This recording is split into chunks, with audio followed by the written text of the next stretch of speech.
এটি কোনো নাটকের অংশ নয়। বাসায় স্ত্রী, বয়সে বেড়েছে অনেকটা, কিন্তু এর মধ্যে বয়স্ক স্ত্রীকে নাকি আর ভালো লাগছিল না তার, তাই এক তরুণীকে নিয়ে ঘুরতে বেরিয়েছিলেন তিনি। শুধু একদিন নয়, এমন মাঝে মাঝে স্ত্রীর সাথে রাগ করে নাকি বাসা থেকে বেরিয়ে পড়েন তিনি। কিন্তু বিধিবাম, তরুণীকে নিয়ে যখন মনের আনন্দের ভেলায় ধুলছিল ওই ব্যক্তি, তখনই হঠাৎ করে ঝড়ের গতিতে সামনে হাজির হয়ে যান তার স্ত্রী, আর মুহূর্তেই বদলে গেল দৃশ্যপট।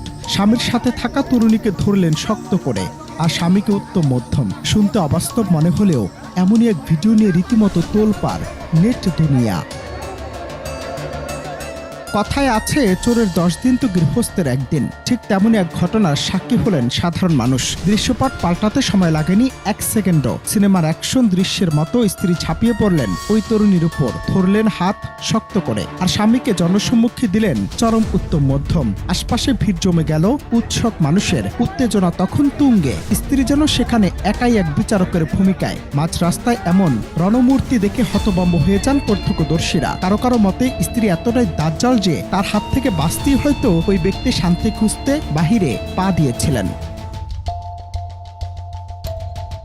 সামাজিক মাধ্যমে জহির ইসলাম নামের এক ব্যক্তির পোস্ট করা ওই ভিডিওটি মুহূর্তে ভাইরাল হয়ে যায়। নেটিজেনরা দুই ভাগে বিভক্ত হয়ে পড়েছেন এই ঘটনায়। কেউ বলছেন পরকীয়া কোনোভাবেই সমর্থনযোগ্য নয় এবং স্ত্রী যা করেছেন তাও একদম সঠিক।